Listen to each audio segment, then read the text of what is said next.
Welcome to Story Time, and thank you for joining. This episode is titled Death in the Projects. I was in my 20s working for the local housing authority as a leasing agent and case manager. I worked at a property where the residents had to be either a senior citizen or disabled to live there. This place resembled a psychiatric hospital, both the residents and the building. The property was old, very old. It had a bad smell. It was dark, dank. This property had been converted from a hospital to a 216 unit efficiency style apartment complex. Over the years, several deaths had occurred here, some under mysterious circumstances. This is one of them. The property had 2 towers with a courtyard in the middle. Do you remember that scene off of New Jack City when Pookie was describing the courtyard at the Carter?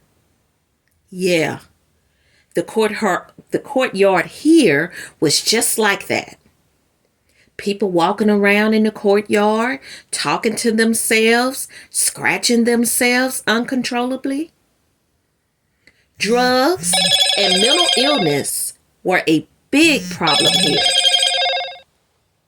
Slim, as the residents would call her, was a skinny black woman who wore a wig that was bigger than she was. This girl was probably no older than 40 years old, but due to a rough life, bad habits, and drug use, she looked at least 65. She was caramel colored, so skinny you could see her bones. The wig she wore was old and matted. She usually wore skimpy clothes. Skirts up her butt, shoes run over, holes in her pantyhose. It was obvious she struggled with addiction. I'm not sure what her drug of choice was, but if I had to take a guess, it was crack. Imagine working at a place where crackheads, meth heads, heroin addicts with a dose of the mentally unstable were all living on their own in one complex without any supervision. One time, a resident flooded her toilet. Water was flowing in the hallway. We went to check it out.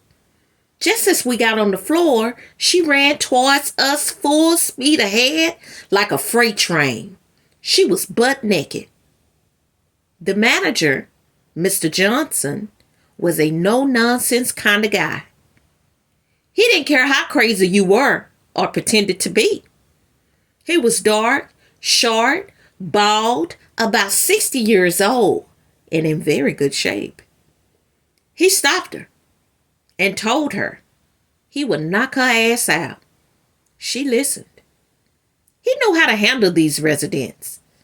Prior to becoming the manager, he was the maintenance man in one of the worst housing projects that the authority managed. The property manager at the time got sick. Her vacation time ran out. So she tricked the authority into believing she was reporting to work every day, when in actuality, she was telling Mr. Johnson everything to do regarding management. He already knew maintenance, and he was able to keep the property running. This con was easy to pull off on the authority because there were no checks and balances, and most of all, nobody was complaining. They were able to pull this off for a long time until she ran out of excuses as to why she was missing so many staff meetings. So eventually, she had to resign. By now, Mr. Johnson knew a lot about management, but there were still things he had not mastered, like calculating rent. His computer skills weren't good at all. His vocabulary was okay, but he wanted to be more than okay. So he would have me draft these elaborate emails with all these big scholarly words as if he had to prove he belonged in that position. He always made sure he had a woman on his staff that was skilled in the areas that he was not. We got along well at first. We bumped heads over my wanting to be off. He was a workaholic, whereas I wasn't. Even after I had worked there for a couple of years, he made no effort to learn the task where he fell short. So because he was there all the time, he wanted me there all the time as well. I put in a request to be off for 2 weeks. This caused our relationship to sour because I was adamant that I was going to take 2 weeks off. And he was adamant that I couldn't take 2 weeks off. He sabotaged my interviews at the authority by telling them that he couldn't afford to lose me. Something in my gut told me to request my personnel record from HR. In my record, he wrote on a review that I was combative and I had an attitude, which wasn't true. The only attitude I had was not being able to take off, and I had no problem in voicing that concern. We received calls from residents stating that there was a bad odor in the hallway. As soon as we got on the floor, Mr. Johnson said to me, "Baby, that's the smell of death." It was a smell that I had never smelled before in my life. The smell of decaying flesh. We entered the unit. The place was a hoarder's paradise. Junk piled to the ceiling. You couldn't walk straight in. You had to turn sideways and continue to walk that way throughout the unit. This place was a fire and health hazard. We couldn't find the body. The police finally came.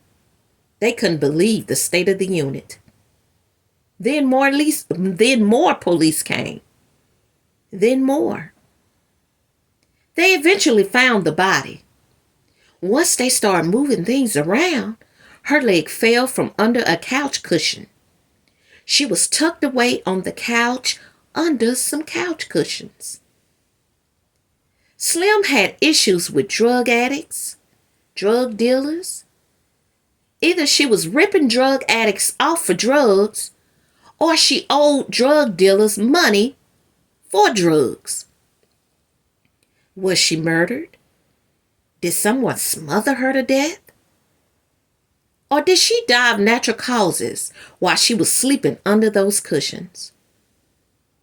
Her apartment was infested with rats and roaches, so it's possible that the only place she could sleep was under the cushions to keep her safe.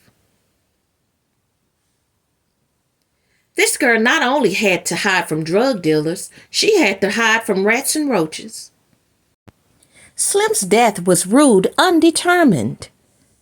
As for me, I received my 2-week vacation and I submitted my letter of resignation the day I returned. Mr. Johnson later had a battle with cancer, which he lost. He died a couple of years after being diagnosed. The complex was torn down and replaced with a beautiful, modern, luxury complex for the elderly and disabled. And they still offered subsidized housing. Don't forget to like, share, and subscribe. Thank you for listening and have a great day.